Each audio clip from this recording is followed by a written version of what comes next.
we will be talking literature review today, but as is the norm, we talk, we engage.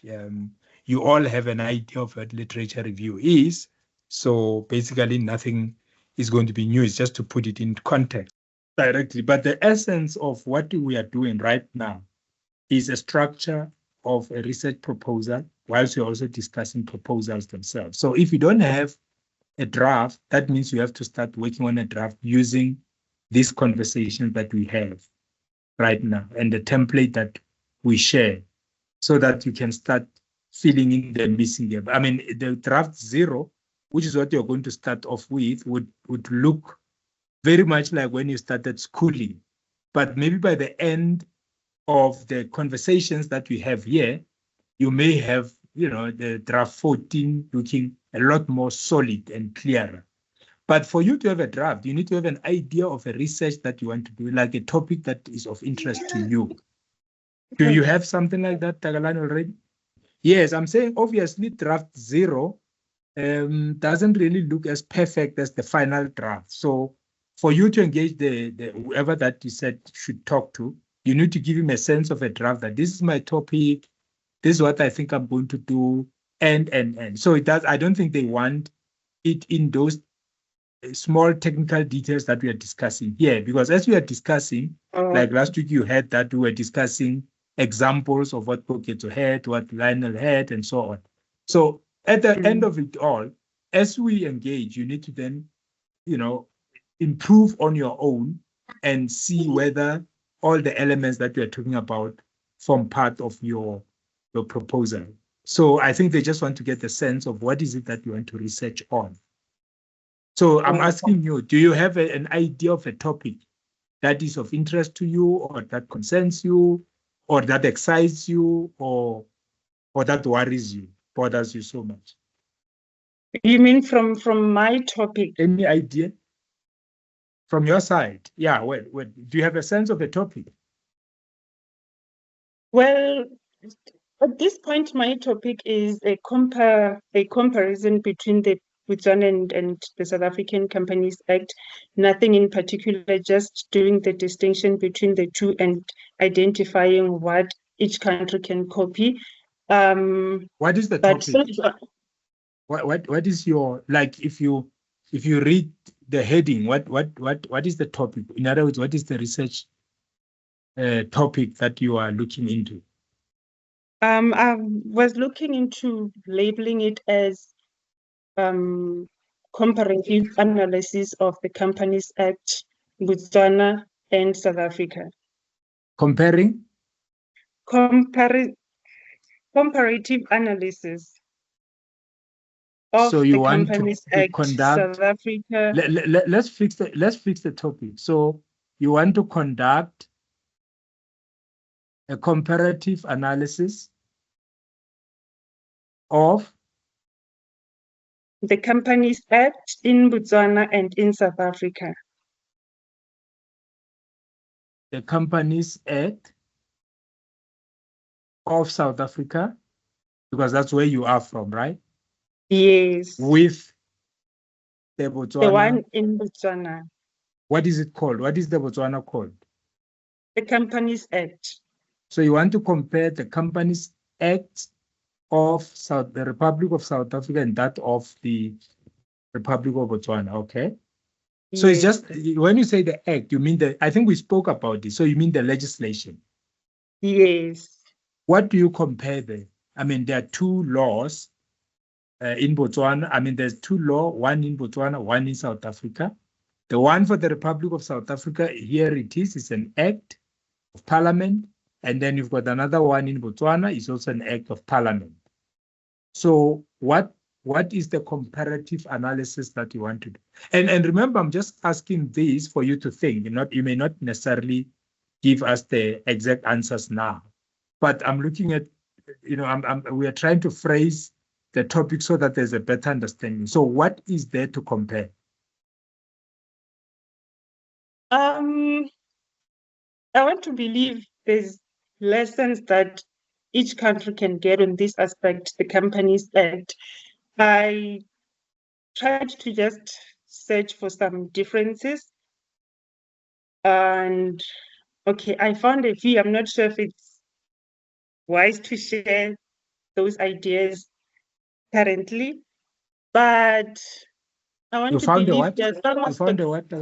some differences in the Botswana and the So South there African are companies. differences that are available in both acts, right? Yes. Are there So similarities? I think there's more similarities than differences here. Are there also are there some similarities as well? Yes, yes, Okay, so there are also similarities in both acts. yes. So you are already able to pick up the differences and the similarities. And what else are you able to see at the glance? I think I've only gone that far I so noted far. you, Lionel. You will speak after Theodora. Yes? I think I've only gone that far, honestly. No, but you can't start by, remember your topic is, you are going to conduct a comparative sort of analysis of the Companies Act of South Africa and that of Botswana, right? Mm. How are you going to do that? Which is now, I'm asking you now the method part. How are you going to do the comparison? If somebody was to say what method or what is the procedure that you're going to follow to conduct the analysis, how do you envisage yourself doing it? Prof, I now I feel like I just started school. Well, think about it. It's just it's just a way of saying, I mean, if somebody says to you, this is what I'm doing, you're going to ask, what are you doing? He says, no, I'm conducting a comparative analysis of the egg. So you have to have those eggs. I mean, obviously, that's the first thing. Yes. So meaning you have to have those two pieces of legislation available for you in a form of perhaps literature review. I don't know how are you going to get them? We don't know. I mean, you have to take us through. You have to tell us, this is what I'm going to do. You were able to respond to something that I wanted to verify, because I thought I had some mix-up in terms of this group is for research proposal or is for the mini dissertation now. So now when you were responding to It's her, for I was all. able to, It's for just all. for research. For me, Okay. the nomenclatures are irrelevant because research is research. Whether you are doing research at the master's level or you still have to do a proposal anyway. Yeah, because now would you agree? Yeah, because You now have to have a proposal. I'm at the. You're done with the proposal. No, I've not even. I've just been allocated a supervisor last week, and What we is have your not even. topic, Theodora? Okay. I don't have structured it as a topic, but I want to talk about strikes at the essential service sectors by non-essential employees, because I believe that Strikes? strikes. That strikes? Strikes in the public service, but mostly at the essential service sectors like health, because we normally tend Where, to. in China? No, in health, South Africa, here in South Africa. So you're talking strikes in the remember, if you don't write it down, the question I'm asking is just to help you to understand your own topic. If you just say to somebody strikes in the public service within the health sector, yes, or you say within the essential service, yes, what are you saying? Can you spell the heading in total? Okay, that is what I'm saying. I've not yet structured the topic, but I just want to talk about strikes. Okay.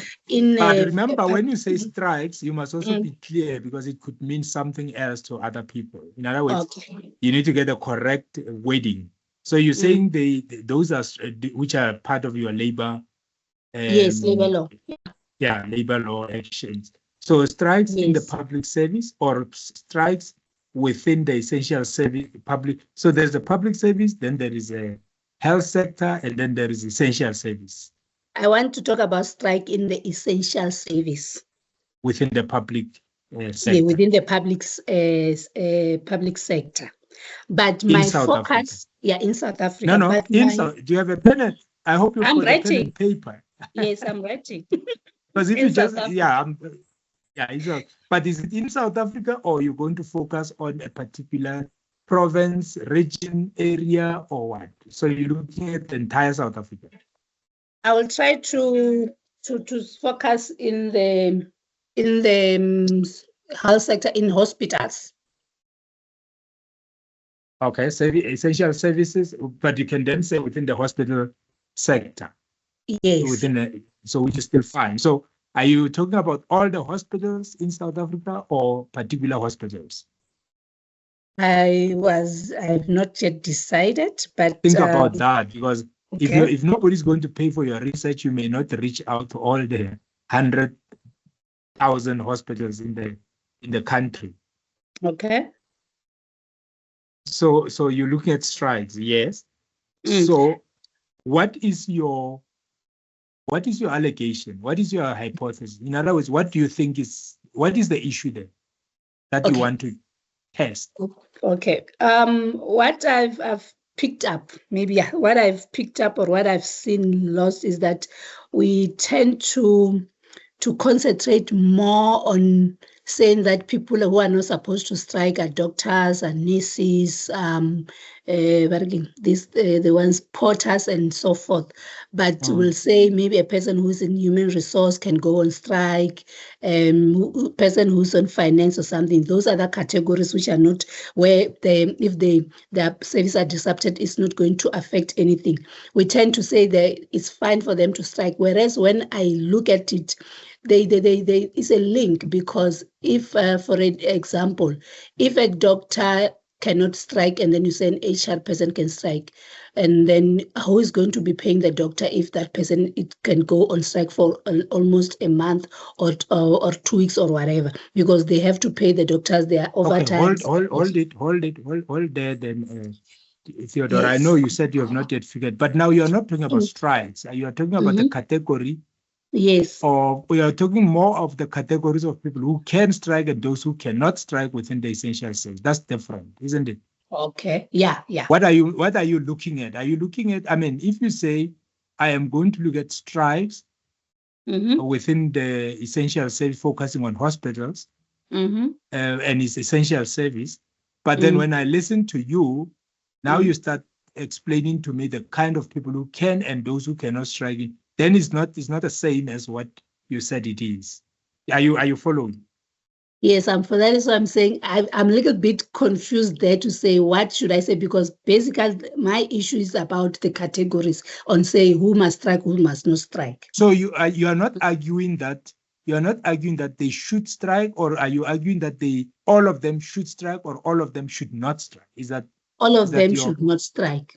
But now but now you actually not talking about strikes here. I think now you're talking about the essential services being extended to include. I think that I'm hearing you now, like you are now saying, because the essential service personnel or staff or whatever are not to strike, right? They are not to participate in the action. And those that are non-essential can participate. So now your argument seems to be more moving towards, no, everybody must be declared essential service, so they can either not strike or they should not, so that they can all strike or not strike. Something you seem to be moving towards that conversation. Okay. Now I get you. That is what I was saying. Like it's all about. Am I reading it correct or am I incorrect? No, you are reading it correct. Yes, because then it's not about strikes anymore. Now it's about the different categories that you will find. But anyway, you said you'll still refine it. So just think through it, because, when we talk about, again, I'm going to go back to a point that I bring very early in the conversation, internal validity. If you are measuring water, please don't measure oil. Well, of course, all of them could be liquids and stuff. And don't measure milk. If it's water, let it be water. Because once you start conflating all this, and the instrument must be correct. I mean, the instrument to measure liquid and substance and should be correct. Now, if you can get your topic right, you are already one way into making sure that your proposal is neat and clean and good. So that's why you should spend time looking at your topic. Because from your topic, I should be able to get your units of analysis. In other words, what is your target? So if I don't get that, right, this is now where you just need to work a little bit on it. So that's part of the conversation that we're having. But I'm mindful of the fact that you said it's still at an early stage, but it's, you can start working on it. I mean, we're now having a third session. I don't want you to come and have a proposal when we're concluding our session at the end of the period. I just want to add to the person that was talking about Botswana and South Africa, the comparison that she wants to do with the Companies Act. However, I foresee just one aspect possibly that also needs clarification, because in essence, the Companies Act 61 of 1973 is still in effect, and it works in line with the current 171 of 2008. So what happens is, when a company goes into liquidation, then there's some sections of the previous Companies Act that's still in effect. The minister has never proclamated a new law under the new Companies Act to substitute that. So then also, if a person is looking at that hypothesis possibly, or you must also have consideration when you do the comparisons, then possibly then to incorporate possibly that when you also have to consider liquidations of companies. And the reason why I'm saying that is, with my topic, I specifically mentioned the director's liability in terms of the Companies Act of 2008, because then I narrow my scope in terms of which Companies Act I'm going to concentrate on. And I just want to add this as well. Last week's two sessions we had actually made me think in a slight different direction. I'm still going to include BRICS and so on, but I'm going to make that a smaller component because of some reasoning, because I realized when I listened to all these discussions last week as well, is that we have to narrow down, because otherwise it gets so broad that it actually can become so convoluted, if I can put it that way. And then your whole research methodology actually goes haywire. And where are you going to end? And you keep on saying, be careful, because you've just said it now as well, where you can actually want to go so broad that you're actually missing the whole point of your research proposal. And that's why I'm mentioning this thing about the Companies Act of 73 is so much part and parcel of the current Companies Act. And so, yes, I don't have to worry about the Corporations Act, because I'm not dealing with that. I'm just dealing with the Companies Act. So I thought I'll just add that in, because so now it makes that Botswana thing a bit wider, because now are you just going to concentrate on the Companies Act of 2008, or are you going to incorporate analysis also of the 1973 Act, so that discussing possibly liquidations as well? Because the other thing is, the issue that I have is, what comparative analysis are you doing? Because it's very wide for me, in my view, and that is just an observation that I've made, because I think possibly a more specific analysis, I mean, there are aspects like competition, shareholding. There are so many components in a Companies Act. Within the Act, and so the comparisons might be too wide still in this sense. And I'm just trying to assist here, because the thinking is so wide.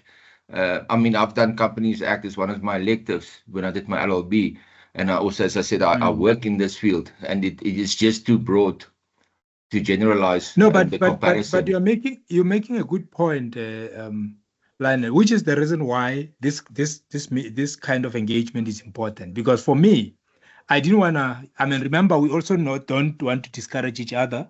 We also want to assist each other to see the value of the work we are doing. I mean, if we were to drill it down, I mean, when you do comparative analysis, First of all, is that all the aspects that you're comparing must be, I mean, they must be the same. We can't compare the American population, the South African population. It's weird. You can't do that. I mean, they are into 300 million. So if somebody says, I'm going to do that, compare America with South Africa, you already know that is an exercise in futility. So what we may want to do then is to look at the particular demographic aspects of what is it that we want to compare.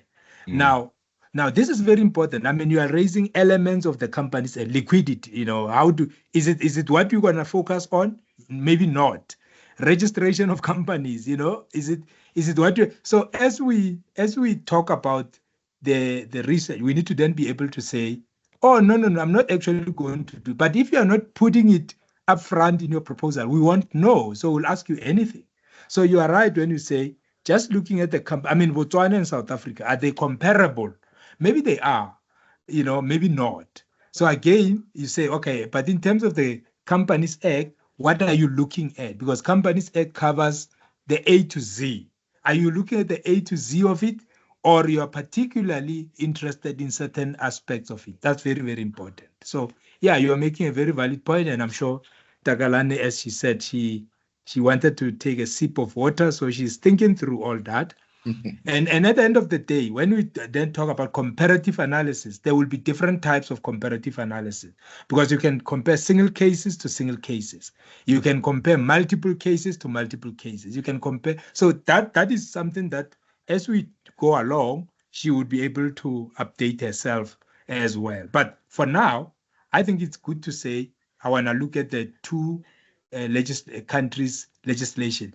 By the way, also context is just as important, because maybe the South African law, you know, is drawn from the British influence, perhaps, and maybe that's the same for Botswana. I don't know. All those aspects, you'll get to know them as you delve deeper into your project. So yeah, those are helpful inputs that are coming through, and I hope you know, she's also making notes as we go along. I just want to add something else, just on my topic. Go ahead, Professor. And this is, I realized when I started doing my coursework, I managed, because I had a lot of information that was given to me by UNISA. And then I looked at some of the information. I've got about 8 or so journal articles. And the interesting part is, with this director's liability, for instance, the King 4 also gives an indication on how the directors should act, or in terms of their responsibilities. And then I saw another journal article discussing training of directors. So you can see why I said my whole idea is changing a bit, because then I can literally do a better in-depth analysis of how to alleviate a problem, because isn't that what the research is about? How to solve the problem, or have possible solutions in the question, the research question that you have. I don't know what is your take on that, but that my mind is shifting, and that's why I said this has been helping me quite a bit. It has to. This is for myself now. Yeah, it has to. If it wasn't going to shift, I was going to be worried, because all what you're doing is you are now applying your mind to your research question, so that at the end of the day, you've got a much, much better research question to answer, you know? So, yes. So that's important. And as you answer that question, there will be multiple other questions that will come through. And those are the questions that you then say, either you can, but you've got the central question and a central answer that you are looking for. So basically, yes. That's very, very important. So your question is not about anything else, but it's about this. So as you focus on that, you begin to realize that actually it's one question, but it has got so many sub-questions that at the end of the day, you must not miss the main question. So that main question is the main research that you're looking into.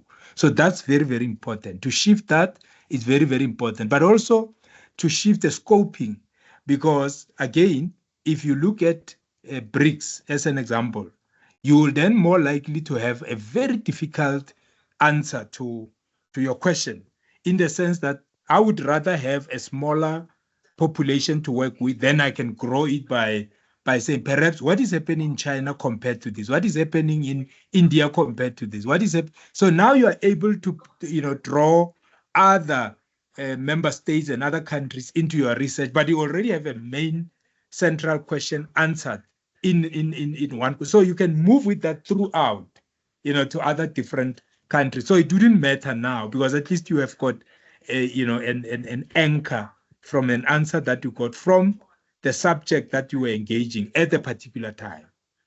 So yeah, the shifting is absolutely understandable, and I think you are also going to shift some more as we bring in other elements of your research, like your methodology, your approaches, your sampling, your population, and all that. Because then, as you get to engage on these, then you realize, and that's okay. That's the process of research. It takes a while to put together this proposal, which is a chapter in any level of research, whether you are at the master's or PhD level. And once you get the proposal right, everything else becomes easier, because this is it's like your business plan. So anything else is then this is your foundational process. If you get it right, it shouldn't be a problem on how you move around it, because collection of data, analysis of data, interpretation of data, and reporting on the data, those are the easier steps, because now you have sorted everything out as at the technical level of a proposal. So I'm with you there, Lionel, but what I don't want is to lose you. In other words, to get you where you are confused of what are we talking about. So if you follow the process, that's fine. Thank you. So, Prof, I've been thinking about this topic since, well, it's been since 2020, actually, that I've been kind of dabbling with my master's, and I've finally gotten through to it. And I'm, work-wise, I deal with international corporate laws in certain jurisdictions. There's 5 international laws and 5 jurisdictions internationally that I'm speaking about.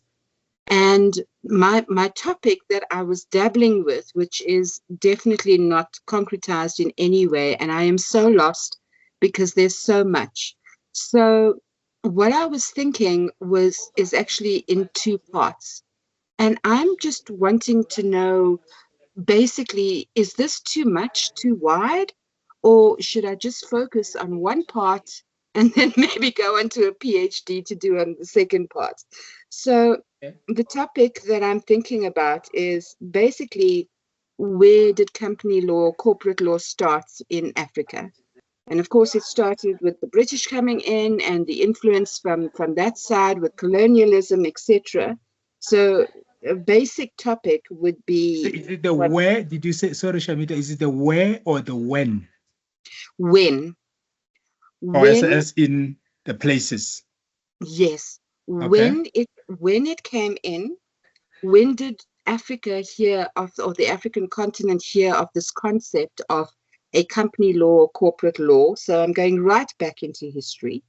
So it's basically from the startup, and you mentioned quite earlier, a little bit earlier, you mentioned, you don't know, did it come from the British, from the British influence to go through to Botswana? Are they still using that 1820 Act or whatever, whenever the British came in? And that for me is where my focus lies, right from day dot, which is... So you're doing a historical, is it more like a historical... Yes. Research of some kind on corporate law? Absolutely. And the second part of this, so the first part of this is basically... But wait, Shamita, I mean, just as I'm thinking, I'm following you, I need to be sure that I do understand. So yes. You now want to know where did it start in Africa?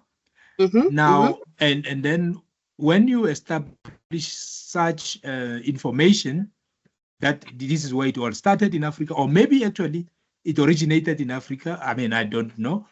What then do you do? Do you then say, because Africa, remember, is a continent, right? Yes.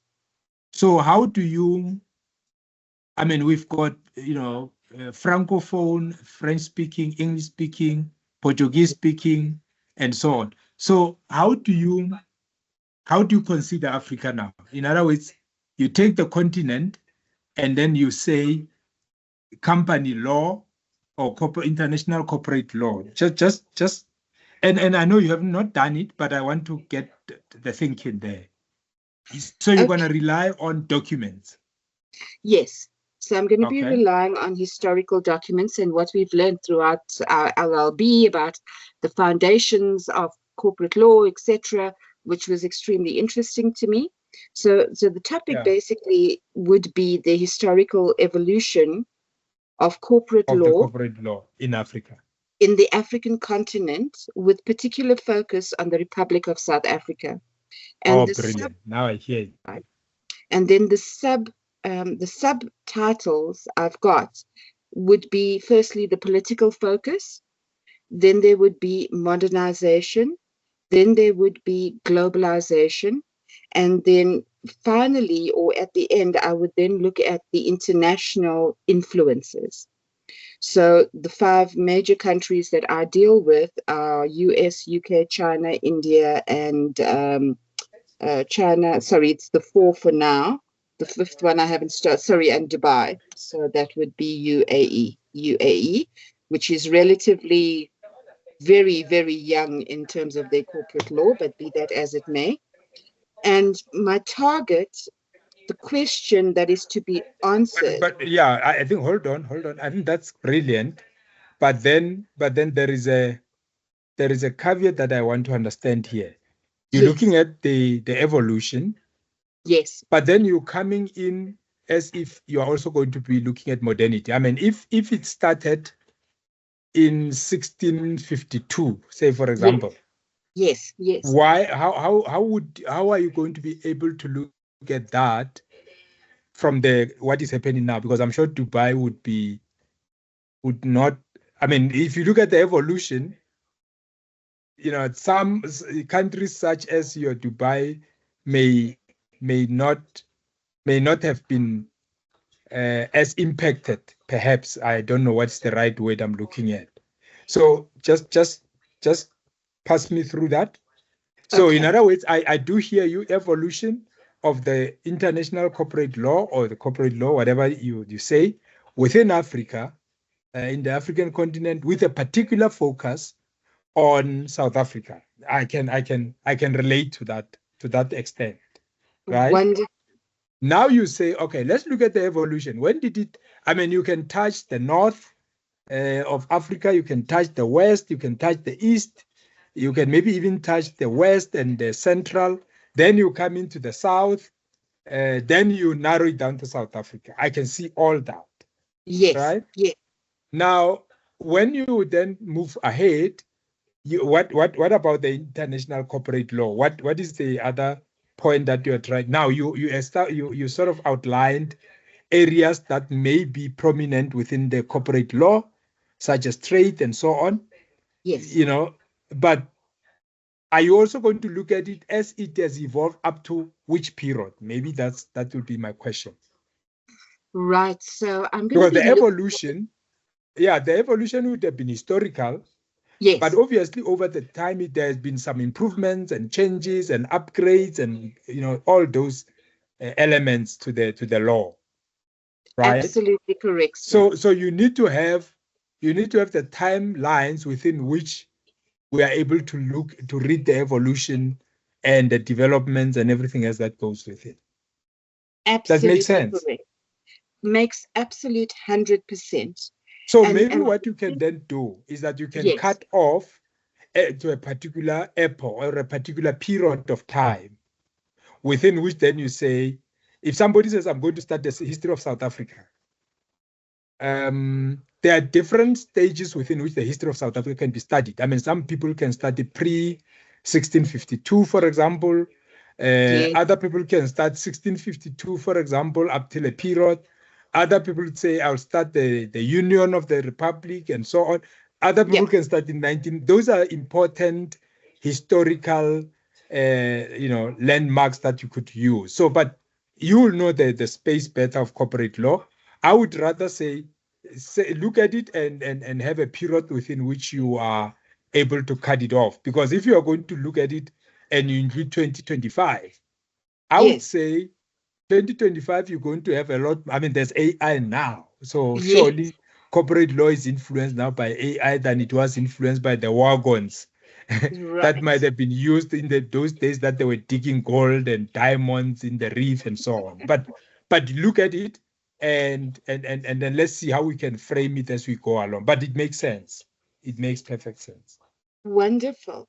So everything you're saying, I'm getting entirely, and this is where my kind of I'm not so certain of how to go from there when you talk about the target and what is the actual question to be answered. For me, it's really more of a historical focus, and it will be up until the 2008 Act. It won't be covering the current amendments, white papers, the bylaws amendments that are happening recently, the new one that just came out in January, February, wherever it was. But Okay. the target, when you talked about target earlier, I've just made some notes where you said, what is the question that needs to be answered? And for me, the question would be, is the SA law, the South African law as it is, up until 2008 Act, properly aligned with the international influences that have impacted the company law, not just our company law, but the property law as well, the Trust Property Control Act. So the huge thing for me over the past 2 or 3 years in my career has been this concept of the UBO, ultimate beneficial owner, which is an international impact on our South African laws. So that seems to be for me kind of an But entirely Shamita, do you different. realize, Shamita, do you now realize that will be a different question you are asking? Yes. So again, it's important for you to sit through, and this is the process, that we are engaging on. It's a process to Right. say, what are you looking at? Are you looking at the evolution of the company law as it has influenced the company laws in countries of Africa, including my country? Yes. Or are you also looking at that, but also looking at the impact of the company? Because if you anything beyond 2000, Yes. anything beyond 2000, the evolution will just be a historical fact to read and move on.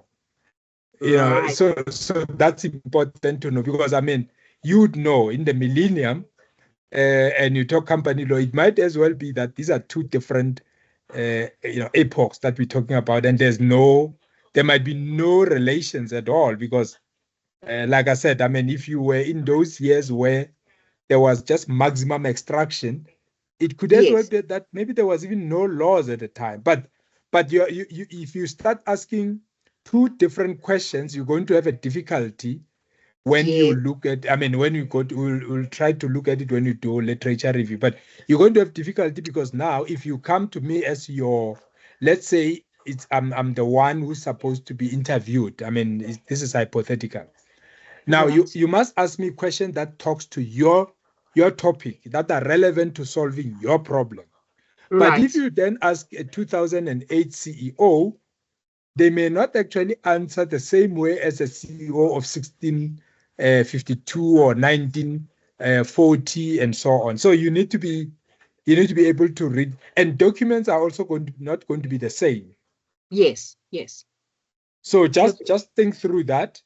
Yes. Is not to say you cannot have multiple questions. It is to say that, but the layers of those questions should go back to the evolution of, Yes. or it should go back to your main question that you're asking. So all the set of questions that you're asking, they should actually be built on the main question. Understood. Yeah. Understood. But don't worry, as I said, right now, work on your heading, your topic, Yes. your research problem, whatever you want to call it. And as we go along, maybe you tweak and adjust and improve on it, working with us and with your supervisor, because you will have a supervisor who will also take you through how to better the topic. But to have it in your head, it's a good start, because at least by the time you refine it, it will be one of the good topics or a problem that you want to solve. So it's not a problem that is at least now broader, but there could be a time where you're going to have to refine it. For instance, Africa, as I said, they've got different languages that are Yes. official in the continent.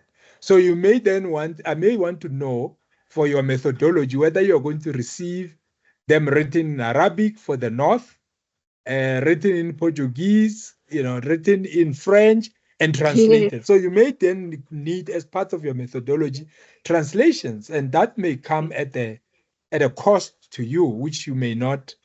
Maybe you will, but I would not be able to afford some of the cost of translations of those historical materials. So if that becomes a hindrance, what you do, you just refine your topic to make sure that you are focused on what you're focused on. And then, as I was saying earlier on to Lionel, you can broaden things as you have already now received the correct answers for a particular. I mean, SADC as a region is massive. Yes. South Africa as a country is huge. Gauteng as a province is phenomenal, and Johannesburg also as a city is great. So again, you can narrow all these things up to that point. Right. So it's allowed. It's allowed. Right. But I know the temptation is always to want to study the whole world, and then you realize that, listen, for me to study the whole world, I just need to study my environment clearly first, and then get on with it, and then grow the product up front. But like I said, start from the broad, will come to the narrow, and then you go back to the broad. I see Advocate Lionel's hand has been up. Go ahead, Lionel. It's fascinating. I'm fascinated. Much appreciated, Prof. Thank you for that. Thank you. I want to assist. I want to assist Shamira here. Okay. Go ahead. This sounds amazing. Yeah. So now this is part of some of that information is part of my research. So that I've started already in 2020. So the first company legislation was the Companies Act of 1926, which is Act 46 of 1926. And then, which was based on the Transvaal Companies Act, which is the Transvaal Companies Act 31 of 1909. And then that, then again, then we also derived further from the Companies Act 1908 from the United Kingdom, Britain.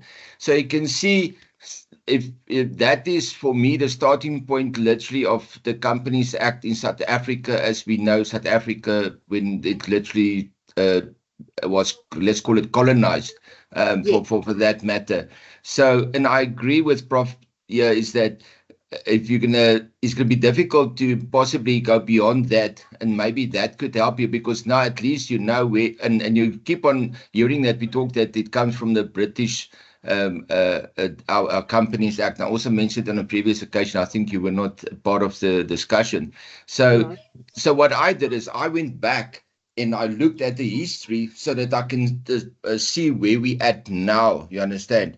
And I think in a certain sense, you're trying to do the same, but obviously with your different topic. And this is part of just a small analysis, just to see what is the history on where I'm going with this, because it's going to be difficult to often make comparisons, in my view, because the British most probably are not doing everything the same that we do, and we don't do the same as they do. I mean, they've existed longer than us. That's why they colonized us, because of that. So I think the professor is, from my view, also got it right, that a person is going to have to possibly narrow it down, because otherwise it could be a struggle. And that's why I've started thinking of narrowing down even my thoughts, as I mentioned earlier this evening. So it's quite interesting. I thought what might just be interesting to you, this information in as regard to your topic. Thanks, Professor. Thank you both so very much. Advocate, if you don't mind, you're right. You outside of this forum, and we can maybe chat further on the topic, if that's you're more than welcome. You're more than welcome. No problem. Thank you. Okay. Thank you. Look, Shamira, this is also applicable to other students as well for their own studies, because it's important to say, well, and again, I'm saying, if you want to study the companies laws in Africa, you just have to look at who colonized who first, Yes, that's exactly right. And then you look at their legislations from their their mother bodies. I mean, the Anglo or the Anglophone countries, we will draw from the British, in the main. So you can also look at the evolution, but you can connect the evolution to who was your boss before. I mean, if you look at Angolas and them, you just have to go to Portugal and so on, and so on. So basically, I think what Lionel is making, it's a point to say, do you really want to go and you want to tell us about who colonized Angola? Because the company law there will be that. And for me, you also have to look at the languages. I mean, countries like your, French speaking would have been colonized by France. Of course, there are those that have got colonies that were like fighting over them, like English and then later on French and then back to English. And so it might just become a very interesting historical writing, which may not necessarily be answering your question. So therefore, just be aware of that. I mean, if you want to know, my country was then first colonized by the British, then they fought, they were then defeated by the Portuguese, then they came back, then it was Portugal. So all those then would have influence on the legislative architectures of every country in the continent. But I am saying you can write that briefly and then move to what you want to, because otherwise you can be, sort of occupied with that historical information only to find that it's actually less of the value to your research than what you are looking at. So yeah, that's just the point to share, because historical, history is important, but you have to make it modern so that it applies to now. We can understand. So if you are saying, I'm going to look at the evolution, but also looking at the evolution as it compares to the situation that we are in today, then you are bringing history to the current, and that is very, very important. Otherwise, on its own, history can be very dull, Understood completely. Thank you, Prof. We're just going to again try to repeat the steps of literature review, but there are just steps that are in the literature which we would like to infuse into your own understanding of what is it that you do. If you move today and you tell your partner, your friend, your child, your uncle, that, you know what, I'm actually doing literature review, because as a researcher, you don't read things, you do literature, you conduct literature review. We need to say, what does that mean? Now, before we get into those 7 steps, I just want to go back slightly. And maybe this is for your benefit, Shamida. That last week we were saying, we are so familiar with the non-scientific spaces that we find ourselves in. And there is nothing wrong with that. Where we use authority, opinion of our friends, families, and so on.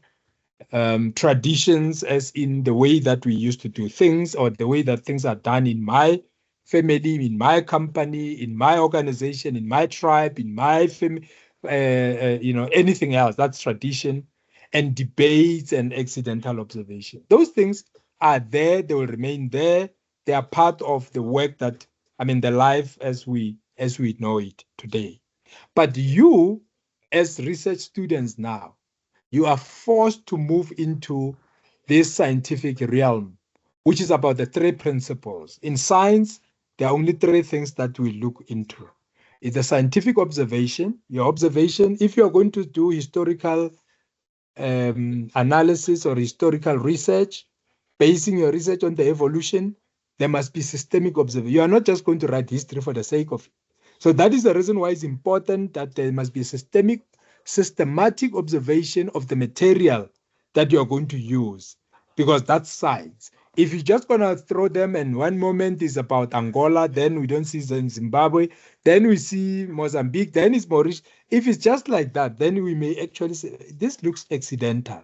So you're not going to be doing accidental observation. Now, part of the putting together of a research proposal is really to assist in your systematic observation, that anything else that you're going to do is systematic, and control that when you are studying south of the region, you are not studying west or north or east or central or Europe or America and so on. It's control. So you've got control over what you are studying. So you're studying it within context that are important for you to communicate to the scientific community out there. And then there's an issue about replication. So once you say to me, this is the historical evolution of the Corporate Act, or these directors' liabilities as I understand them from this angle, and I follow that process myself, I need to come up with the same results, because research is also measured on the extent to which is replicable. So if I can reproduce the same result, it's almost like a manual. If you say to me, this is how you cook, what? Maybe you cook hard-body chicken. You tell me this is what you do, and steps all the way, and I follow those steps. It should be the same way as you have done it. Otherwise, then there are issues around internal validity. Why is it that when I cook chicken in the same way that, so the issues could be, yeah, well, I said you put the heat on this and you didn't put it on that, or there was fluctuation, there was load shedding, whatever. There could be reasons why it not come out the same way as you said. But when you say replication, if you say to me, and again, last week we used an example of traveling from point A to point B.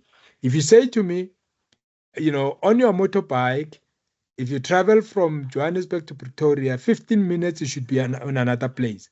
Then we are going to assume that everything about that motorbike is the same. So when I get into it, travel to Pretoria, it should take me the same amount of time that you have projected. If not, then we will have to look. We are not saying you lied. We have to look at what were the impediments. In other words, what were the aspects that in research we say internal validity threats.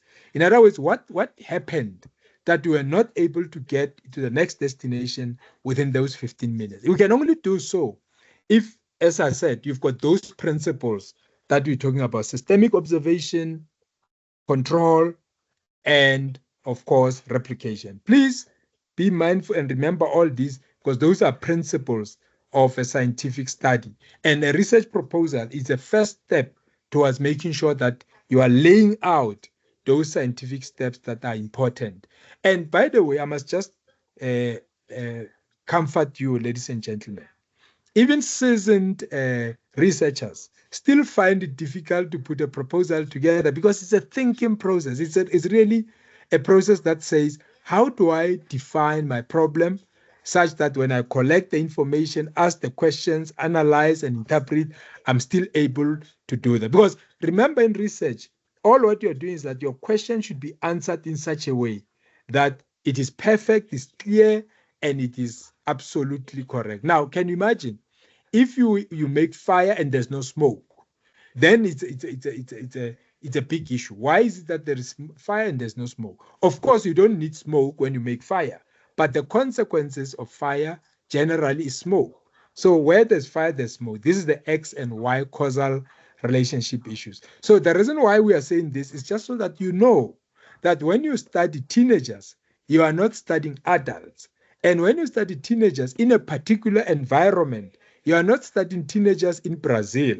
You are studying teenagers in a particular environment. Therefore, the question is, the teenagers in this area have got these particular behavioral issues, if this is what you're studying, but that may be completely different from teenagers in a different environment. That is why research needs to be anchored in a particular environment and context, so that you are able to use it. Now, this is the reason why in research we do not encourage you to generalize unless the sample that you are using has been found to have been representative. So if you don't have a representative sample, you can't generalize. I mean, you hear this conversation socially when you talk to people, like, yeah, but don't generalize.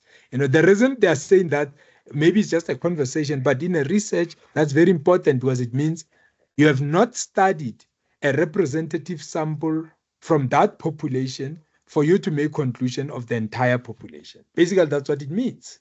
So you are going to find that the more research you do, the less you are able to talk in social circles, because then it's like, how do we speak without generalizing? Because generalization is a much more nicer way of speaking. Otherwise, what's the point? Now, last week, again, this is just to revise what we spoke about. Last week, we looked at these steps, and I said, you are welcome to look at these steps from other sources. But when I look at the research proposal, I have to see all these steps being outlined in your research proposal. They may not outlined as 7 steps, they may be 5 steps because maybe you combine certain things together, but all these elements will be there. So that's just important for you and for those of you who might have missed last week to see that there are steps. And again, I'm just saying the steps are to guide you to have a template when you write your research proposal.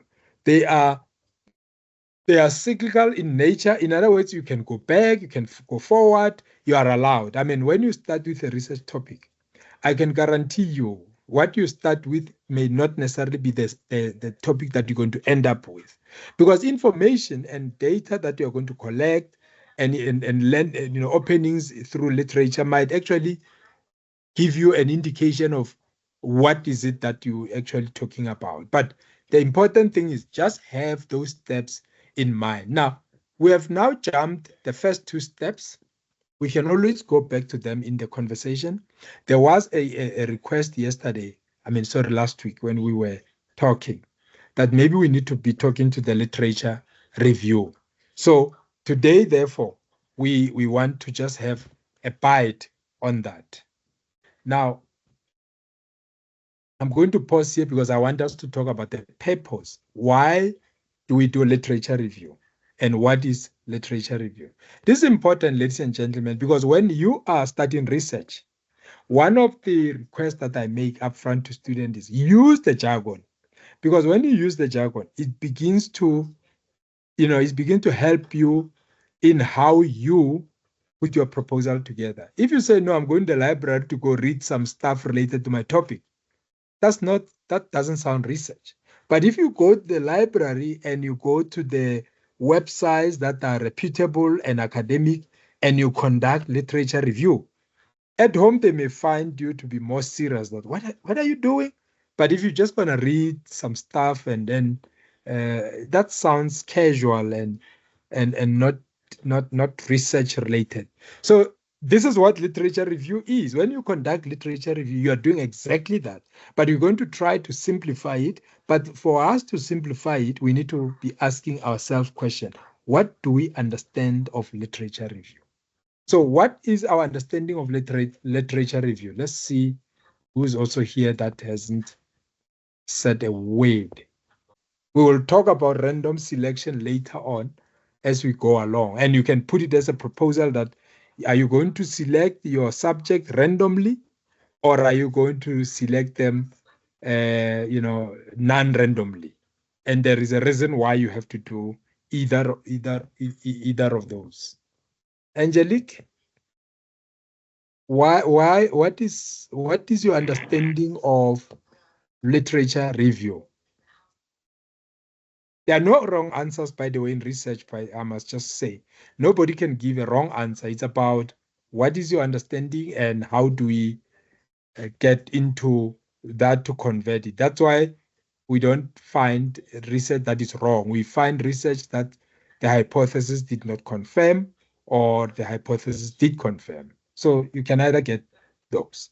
Literature review for me is a reading of literature, various types, I guess, books, journals, academic writings on a particular topic. Yes, I guess. Why do we do that? You do it to gain knowledge, I suppose, on that particular topic. One, to find areas of convergence or divergence, and I suppose we do research because we want to propose solutions. So it's just, yeah. Yeah. Anybody else who wants to add to what Angelique has said on literature review? Why is it so important? and why do we have to do it? It's a requirement in research. Any proposal that you're going to read universally, there has to be literature review. Now, it's important for us to know what is literature review and why do we do it, and so anybody else who wants to add to that? I just wanted to know, after doing this research proposal, right? I'm registered for it. After completing it, will I do mini dissertation for the whole of next year, or will I have to do it for just few months, or what? I don't know what will happen. I didn't consult with my supervisor after doing yet. what? Sorry, Rabo, you said after doing research proposal. I'm busy with the Yeah. research proposal now. And Yeah. I guess it is due in December or November. And thereafter, what No, will are happen? you doing it? Are you doing it for submission, or are you doing it out of the love for research that you want to pursue? It I'm depends. doing it for submission. To meet the requirements, Yes. or For not my actually master's as. degree. Oh, okay. What you say? Then what is your question? Then thereafter, let's say I complete it around November, then will I be allowed to register mini dissertation immediately, or I will wait for next year to do mini dissertation the whole year, or what? No, I don't know. I only want you to be interested in doing the actual research. But the requirements for your qualification will be different, because there are those maybe over here who says, well, look, if I love doing research, if I cannot convince you to love wanting to do research, then it's okay. But no, it's fine. We if can you also say, do research. yeah, but I'm saying I don't know the insights of the requirements, but I'm sure that Godfrey from UNISA will be able to answer. But for me, if we look at the proposal and you say it's required and you will be able to do it by November, and you want to know what then after the research proposal, I'm saying a proposal for me is you wanting to put together a plan where you want to go do research and find out and maybe even solve that problem that you are worried about or interested or concerned about. But I do understand that also at the end of the day, there are also those students who just want to meet the absolute requirements of the program, which is perfect. Not really, Prof. What I wanted, I thought maybe if I do research, I'll be expected to do it the whole of 2026. That's why I was opting for a mini dissertation. So let's say I do this research proposal now. When can I complete it? And after completing it, will I be able to register for the main research, or what? Or should I do mini dissertation? Yeah, but are you not talking specifically on the requirements of a particular program, which I would not be able to help you with? Because remember, I don't know the registration requirements for UNISA on certain things. So I don't want to mislead you there. Okay, no, I understand. I can talk to you about what a research proposal is, and when you get into mini dissertation where you want to really go and do research, I can help you there. But if it's about a particular program that you are dealing with, that you are going to even your assignment, for example, I mean, all of you are going to submit different assignments to different promoters or lecturers, and that I would not necessarily be able to help. What I can help you is, giving you the principles of a research proposal, mini dissertation, thesis, which you can submit to a lecturer or to a promoter for research purposes. But as I said, don't worry. If it's a particular question that is research, UNISA related, Godfrey is here he will answer you maybe at the end of the program, if you don't mind. Okay, thank you very much, Prof. But talk to me now. In the proposal, there's literature review. What do you say about literature review? Whether on mini dissertation level or at the proposal level, literature review is there. What is your understanding, and how do you think it's of value to research? I think literature review, to me, I treat it as if it is a summary of what you will be dealing with on your research. That's what I can say. In short, you identify a problem in the community, and in your research, you will be coming up with a solution to that problem. That's what I understand about literature review. But I'm still open for rectification? For me, the purpose, at least as far as my research is concerned, is to look at the evolution of opinion over time, because certain legal frameworks were made a few years ago, but there has been legal outcomes that have almost forced laws to change. So for me, I'm very much interested in seeing what, and I think there was another colleague earlier who was talking about looking at the history of company law and so on. It's also evolutionary, if I may say so. So my major interest is, what were the laws before the research that I'm planning on doing, and what are the laws now given what has been the reality on the ground? I think literature review is the work that has been written by other scholars. And it is important for me to go through a literature review because it will help me to find a gap on my research. To find a gap on your own research. Yes. That's very on my important. research. That's very, very important. One of the objectives is to find gaps on other research that were done. So you're all correct, actually, and I'll give you, Happy, maybe you also want to add something. So it's about finding a gap, but reading other people's work, looking at the evolution over time of the discipline that you're studying or the area that you're of interest to you, that you're looking into as to who else did that work, because the likelihood of other people having done this work before always remain. Yes, Happy? Go ahead. Thank you, Prof. Good evening, and to all the colleagues. According to my understanding, literature review is to go through an academic material and see if there's a need to add or remove or clarify anything in that context. So that's why we do it, right? That's how I understand it briefly. Yeah, sure. No, that's no problem. Let's just go through. Oh no, sorry. I think I clicked the wrong slide. Am I still sharing? Yes. Yes, we can see the slide. Okay. Oh, okay. Let's see if I can get it on a slide mode. Wait, what am I doing now? Now, for the sake of theory, let's just look at this.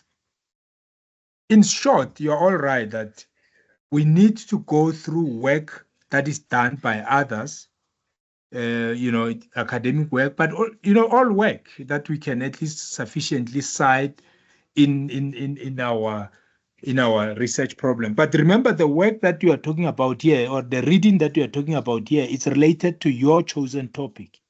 So when we look at the purpose of a literature review, and again, I'm using this as a source, but you can use something that works better for you, is to share the results of other studies that are related to the one you undertake. So when you are going to look at, for example, in Koketso's case, and undocumented children, as an example, there might be, or there are, scholars and researchers and people who wrote about undocumented children.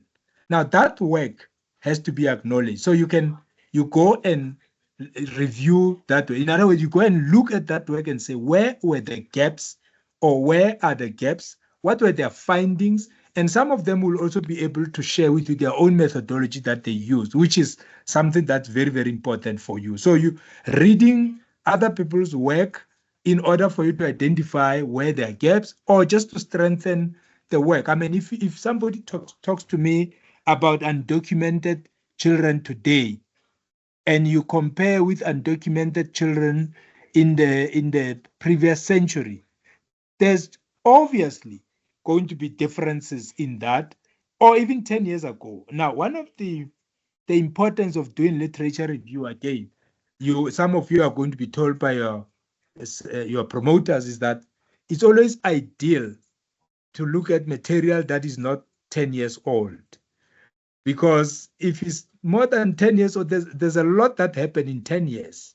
So again, it doesn't mean 10 years is wrong, but it simply means, references that are 10 years old are old. Now, just imagine if, Lionel, you have since studied 10 years or more ago.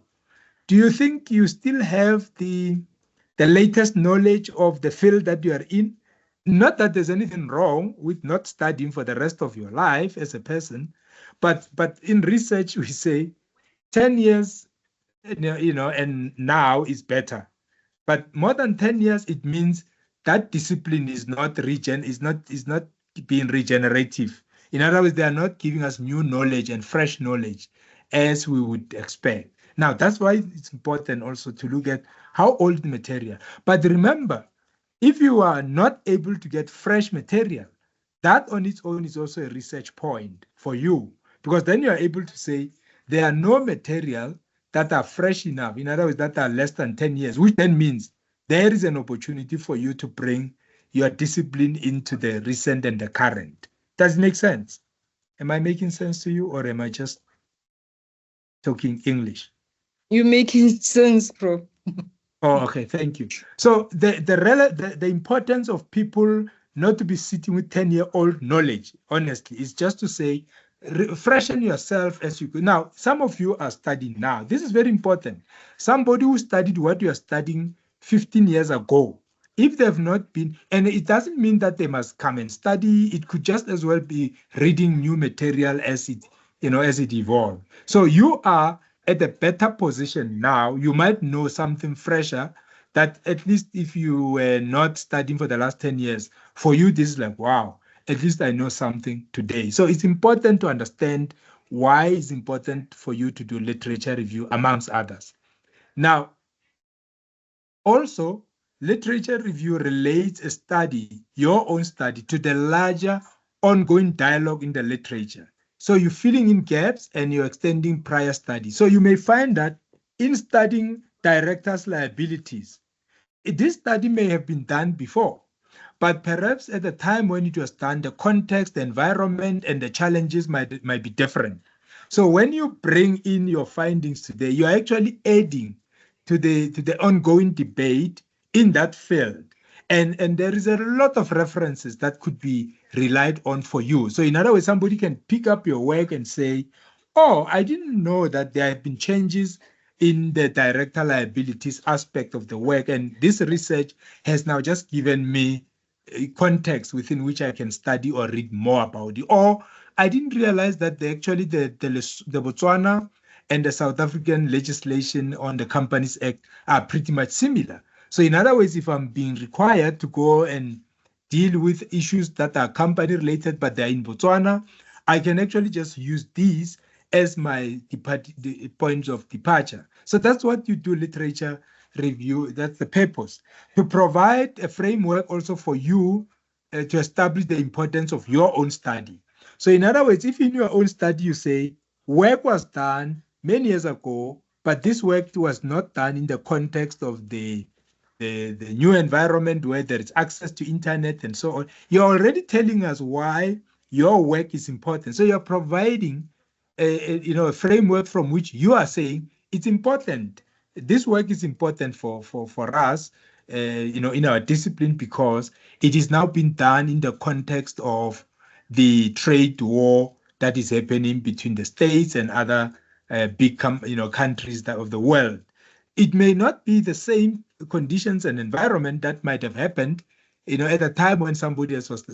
So you're finding a niche within which you are able to put in your study. It's a benchmark for comparing the results with other findings. So you're able to say, yes, this was done in company A, or this was done in the 2005, and this is because of this. But if you look at 2005 and 2025, then you are able to say, the settings, the conditions, the environment, everything might be different today. So that's why, your research can be quite an issue. of importance to the area. So you link it to the area of your research all the time. Why do you think your research is important? Maybe there's not enough material on this, or there is enough material, but your angle is more influenced by something that might be extremely current. And it provides, of course, a summary of the major studies on the research studies. So what you will also get is that there are major studies that were done previously in your area by scholars. So you put it all together, you cite them properly, and you show us that this work was done. And therefore, your work is building on that work as well. Now, I can just imagine if I were to do directors' liabilities today from company. I mean, when I search the work, there might be like thousands and millions of documents that come through. But at least for me now, it will be like, how do I put all that work together into my literature review? I just want to ask the question before I come to the benefits of this. How many of you have spoken or visited your librarian, whether at UNISA or in your communities, and say to them, I'm busy doing research, can you please get me the material related to my topic? Anybody who has done so? A library or the information in community libraries are there, and UNISA libraries. UNISA library is also one of the best libraries that you can get material on anything you want to study. How many of you visit the library? I know we rely on our phones and on our internet, which is great, but we're going to be dealing with issues of referencing and so on, because one of the reasons why you do literature review and you cite properly is to avoid plagiarism, which we'll talk to. Anybody who has visited the library and has spoken to a librarian about their research? Because remember, librarians are there to assist you at any given stage on anything that you do. Anybody? 5 years ago. That's a long time ago. There is a librarian today that you can go to tomorrow and you say, look, I am a student and I'm studying undocumented children. Can you please find me material for my study? And that's all they will do, because that's the work that they do. But let me hear. Okay, for you, Lionel, 5 years ago. When last did you speak to a librarian, whether in the university or even in the community or wherever they are, or at the workplace? That there are people who also have librarian at the workplace. I think it was years ago. I was still doing my diploma. I was still doing my diploma. That's when Listen, I had access to talk one to a of the librarian. benefits, one of the benefits that you have, and I can tell you that because it's part of something that is available to you, is that as a research student, you have to work closer if you can. I mean, it's not compulsory, but you have to work closer with a librarian, because all what they do there, their work is to make your literature review easy if you can get what we call keywords. Now, let's go to what keywords are. When you study directors' liabilities, I'm picking on you, Lionel. You've got, what are your keywords that you can think about? Because when you do a search, you use keywords, right? So in your research, you need to have what you call keywords. So what about keywords, Lionel?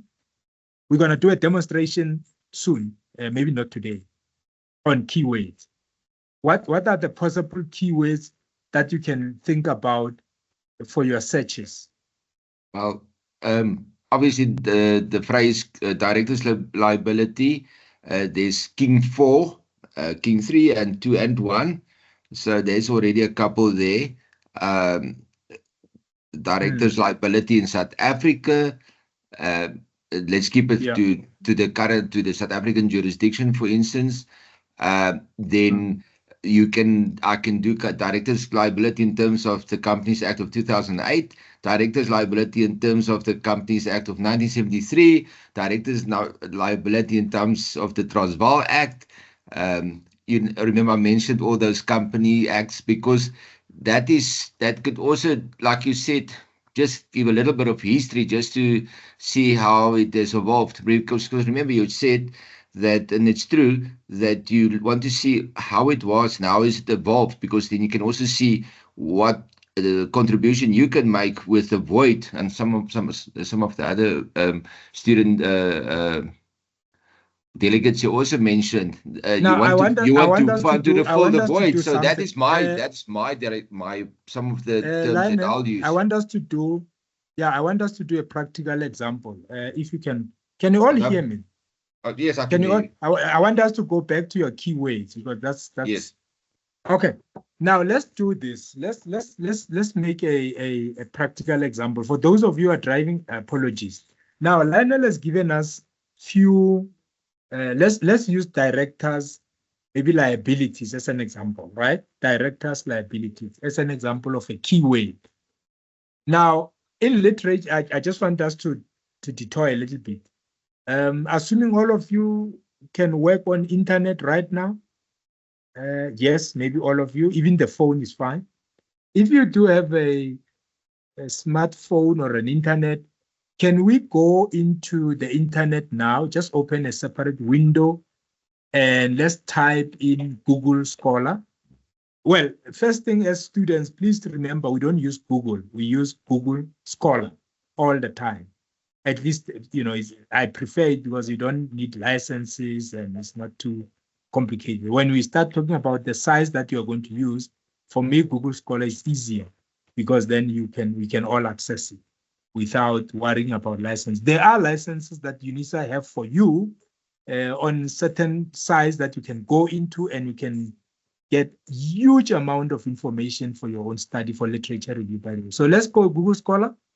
You just go website and you do Google Scholar. Are we all there? Let's go in there together. It's an exercise because we need to know how to do keywords as well. But let's just use one keyword. Are we all there? Are we all there? Thumbs up? Any thumbs up? Google Scholar. Just type Google Scholar, then the window will open. There's a window that will open. Okay. I see Takalani says it's fine. The window is open. Lionel, window. Okay. All window open. Happy? You're fine? We're happy? Yes. Okay. Let's type in in that window. This is the site that you must familiarize yourself with. Google Scholar, please. We use Google Scholar as students. Otherwise, you're going to find yourself in trouble if you just, your child comes from school and says, Mommy, we have been told to be taught how to cook rice, and you say, let's Google. Yes, you can Google for them, maybe. But for you, please, you are not allowed. You have to use Google Scholar. Now, let's go in and say, let's type in the director liability. So we just type director liability. Let's just say liability, not the plural liabilities. In that side. So it's director liability, and then you press, I don't know what you're using, then you say maybe search director liability, you then press search. We are supposed to be on the same side, all of us. What comes up in the first pop-up page? The first is outside director liability. And then it's director liability. Hold it there. I want to see if everybody got outside director liability, the first thing. Yes? All of us? Yes. No, mine is number 3. Yes, mine is number 1. What is number? Yes. Why is yours number 3? Check if you type director. Number 1. It's number 1 and 3. So no, but he says his is number 3. I'll tell you why. Because some people might have put in director liability, and I put director's liability. No. Remember I said director liability. So you can just remove the S, and then we have to be on the same page. So you got now it goes to outside director liability. That's correct. Great. Do you see what we have done now? Khabo, you had your hand up. What is the matter? Okay, on my side, I also got outside director liability as number 1. Right. So we are all on this. If you are not outside director liability, you did not type what we're talking about. That's the first thing on literature that we are working on. Now, do you see then that we've got now different continue, Angelique, on the outside director liability? You've got the B black there, right? So the first Yes, one is B outside director liability, then it's director liability. No. We are on the first one. Let's just deal with the first one. It's B black, B Cheffins. Right. Now let's say we want, you see, those are what authors. Can we agree? We all agree. Now let's say you want to cite them. Now this is very important. Now you want to cite, now you don't want to write B black, and because you have to cite them correctly. Does your gadget have the cite icon there? You have cite? Do you see where it has got cite below? Where it's save cite or something like that? You have it? Save All of you. cite. There's save, there's cite, there's cited by, there's related articles and so on. 633. You see that? Yes, I do so, Prof. Can you click where it says cite, C-A-C-I-T-E? Just click there. Just click cite. Yes. All of you click cite. What happens when you click cite? So sorry, Prof. I see cited by 633. Is there another No, yeah, cite? go back No, not that to one. cite. That is cited, but let's go to cite. When don't have you a click cite. site, Professor, you see you get a No, certain wait. message. Let's go back to, I think, let's find Koketo. She was saying, I want No. them to go back to site. Yes, Are you on site now? I'm just trying to see, colleagues, if you can just tell me how you found cite, because I'm looking at that. Are you able to see save on your, I don't know what gadget you use, because it might be to do with the gadget. Oh, I see. I'm using an iPhone. Because then but below, do you have save? You have a save icon on the same item of outside director liability. Do you see save? It just says related items. It says cited, Related. and then it says related articles. I don't know if I'm the only one, but I'll find a way, Prof. You can go on. Okay, for those of you who are able to open site, Khabo, you were quick off the mark. What did you want to say when you open that site? What happened? When you click site, what happens? Okay, there is a certain box that appeared. It says site. It's MLA Black, Bernard, Brian Cheffins, and Michael Klaus. No, hold on. So are you all able to see MLA, APA, Chicago, Harvard, and all that, right? Yes. Those are cited. So in other words, if they ask you that in your research for referencing, do you use MLA or you're going to use APA or you're going to use Harvard? Be careful of that because they're not the same. So in other words, those who use Harvard method of referencing and those who use Chicago or APA. So always be mindful of the differences. Now, let's say in our case now, we are using Harvard. Now, this is for you, Lionel, because we're still on director liability keyword. Yes. So let's say you have now read this article and it is done in the way. So this is the article. We're going to open the article just now. Now it says, let's say we are using Harvard, Lionel, as a referencing. Remember, you can't use a mixture of reference. Use one. So if your lecturer says, for your research work at the master's or PhD or the proposal, we are using Harvard referencing method. Can you take me through the Harvard referencing method there, Lionel? It says we are using Harvard for this purpose. Yeah, so obviously it gives the first author there, black, comma, B, point, then comma, Cheffins, comma, the full B. Stop. Yeah, it's a black, comma, B, full stop, comma. That's correct. And then Klausner, comma, M, full stop, and then comma again, 2005, then full stop.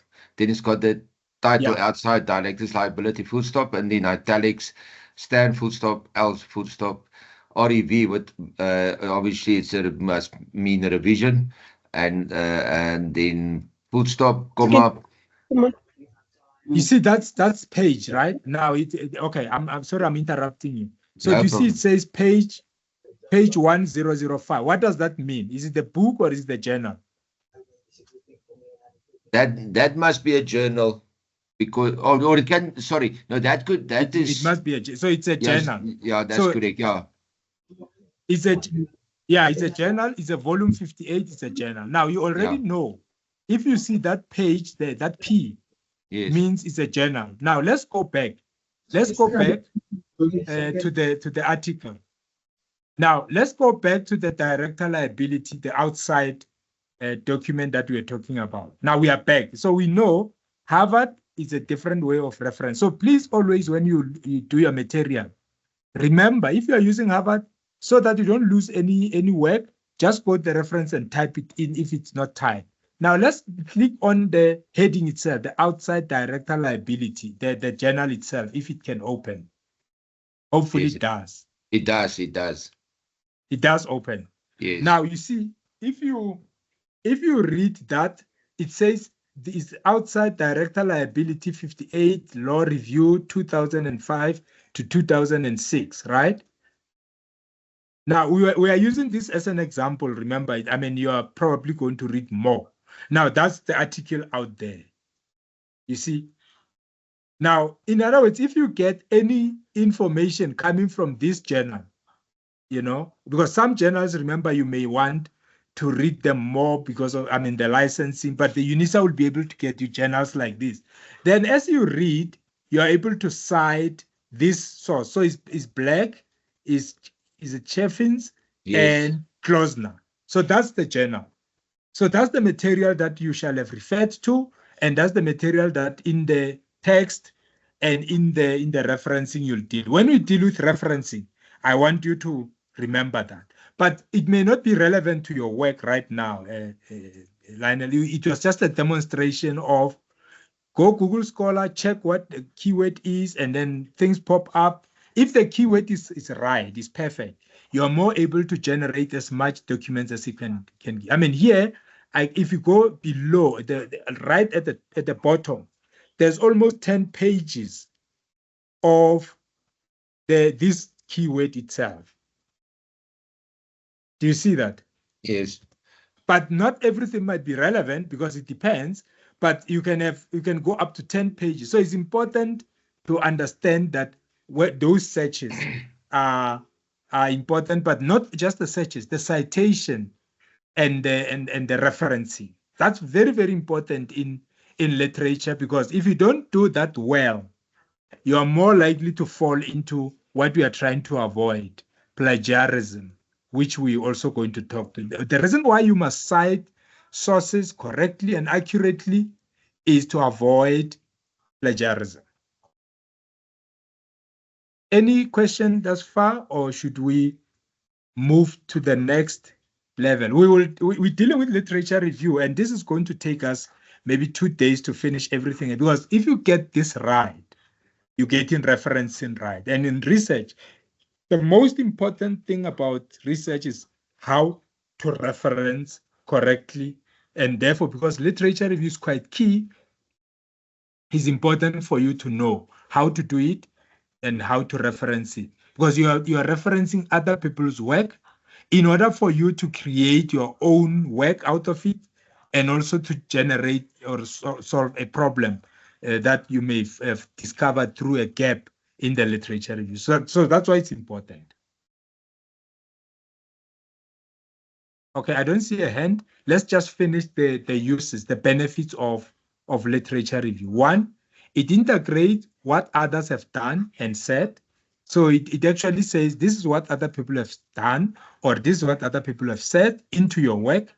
It criticizes the work that is being done scholarly by others. So basically you can say the work that was done by Perelmos was great, but it did not consider the following. So you are opening up an opportunity to grow it. It builds bridges between related topics and identify the central issues in a field. So you'd say, yes, director liabilities are like this, but my focus, or the area that I'm in, you are allowed to speak because this is your own research to add, but it needs to come out that you are adding your own work in a way. Say, my issue on this is to do the following. So then we know that yes, you have acknowledged this work that is done by others that you referred to in your literature, but then you are saying, no, I'm interested in looking at this director liabilities as it affects this, or as it impacts on that, or as it relates to this and that. So that's basically what they use the benefit of doing literature review is about. So we are now understanding that it is important to read other people's work, but you don't read it just so that you get fascinated by it. You read it in order for you to start building your own work, in the literature review space.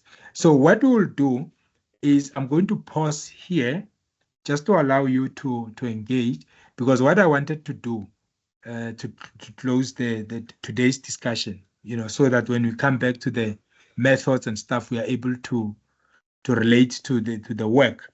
I thought maybe we need to know what are the steps. I mean, it's very important for you to say, well, I'm conducting literature review, but if I am coming from a community and I want to, what exactly are you doing? You need to be able to tell me the steps. What is it that you are doing? And I'm saying for you, it's very important to go to the library and talk to a librarian and say, look, this is the work I'm doing. Find out what are your keywords. And the keywords, you can find them by just identifying the whole topic in totality. I mean, Botswana, Companies Act, elements of it, and so on. All those issues, then the librarian will come with journals, books that will fill up your boot, newspapers that go as far back for you, Shamida, as 2000 and so on, or 200, before Christ or after Christ. So you just need to be clear. What are you looking for? Because that information is readily available in a library for you to go through. So this is what literature review does, ladies and gentlemen. Now, just as few steps quickly, identify keywords. If you're going to go to the library and you don't know what you're looking for, all those floors will look quite fascinating and beautiful, but that's not what you're looking for. Maybe you are in a legal space, just go in there and say, this is what I'm looking for in this context. Then you identify your keywords. They are useful in locating material because like I said, it's not a stone in the bush. You are there looking for particular issues that are of interest to your study.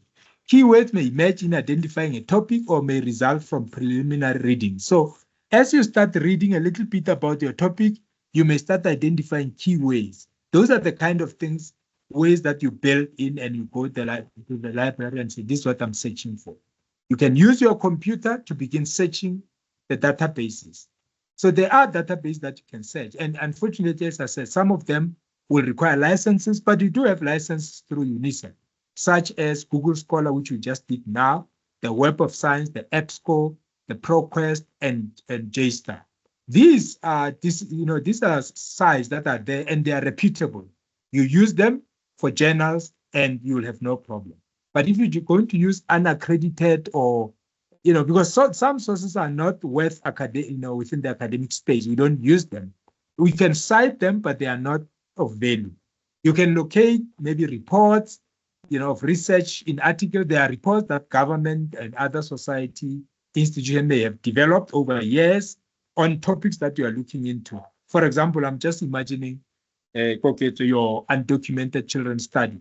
There might be articles, there might be research report, there might be books that you also want to use. I mean, if you use the mixture of sources, it makes the reading more interesting. You can't just sit at the comfort of the house and say, no, I'm just going to use journals because I've got access to websites. Sometimes even books that are fresh are important.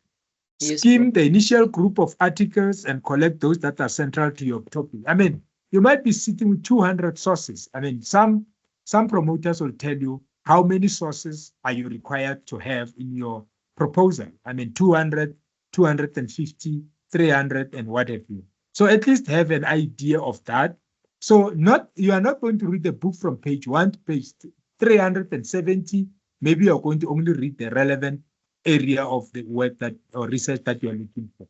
Then you design what we call a literature map. Now you know I've got 200 books, I've got 200 journals, I've got 50 articles, maybe reports, I've got 10 newspaper, and I've got whatever in my. So now you've got a map within which you're going to build your literature review. Then you draft your summaries of the most relevant articles.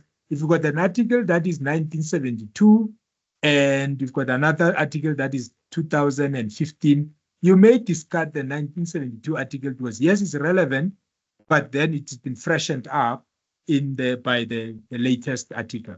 Well, you just have to work through that. And then after summarizing the literature, what you then do, you assemble the literature review. In other words, you put it together for your own, for us to read. So you're structuring it thematically. For example, you say director is defined as, maybe you study definitions in your introduction.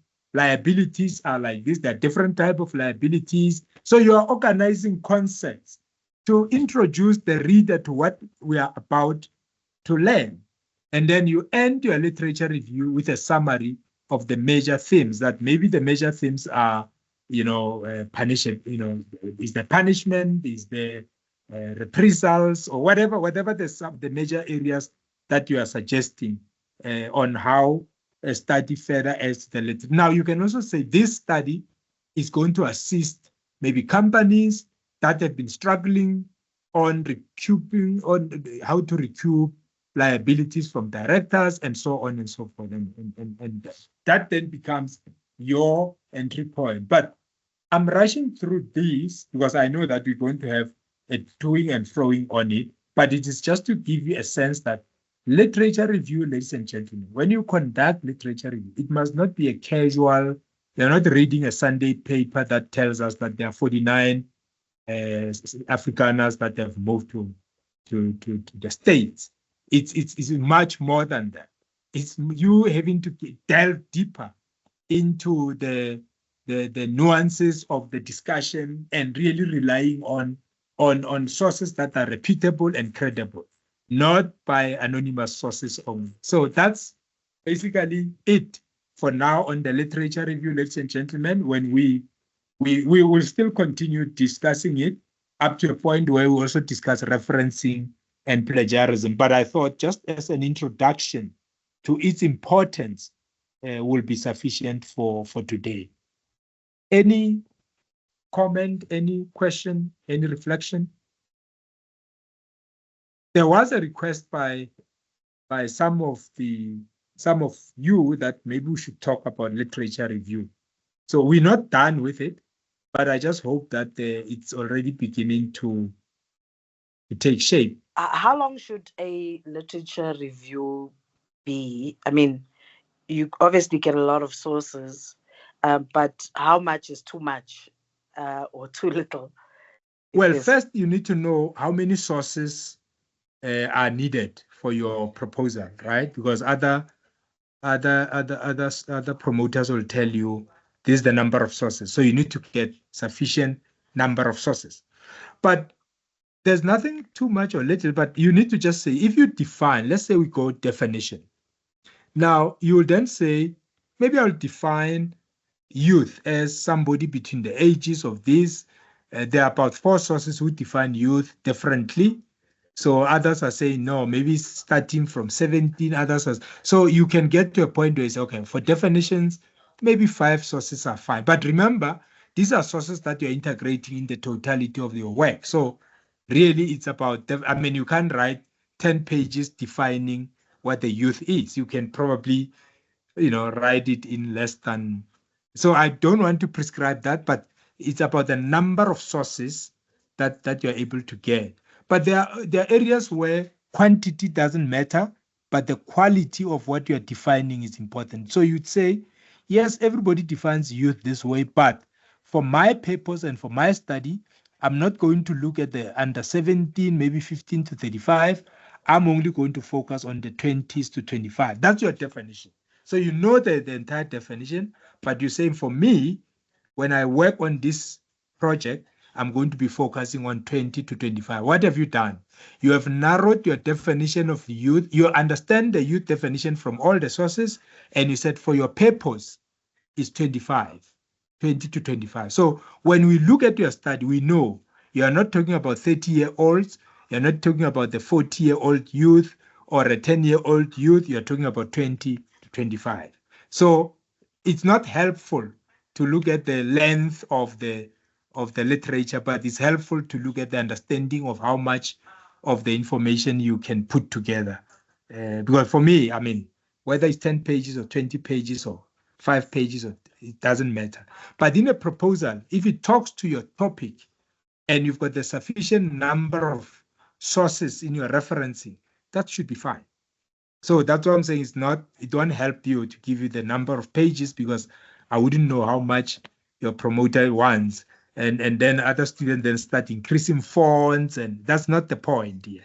That now I will make my font bigger, or I would, I would make it smaller. No, that's not that. The point here is just to make sure that at least you've got within the scope that you're given, you're able to define, or you're able to give the essence of the literature review related to your topic.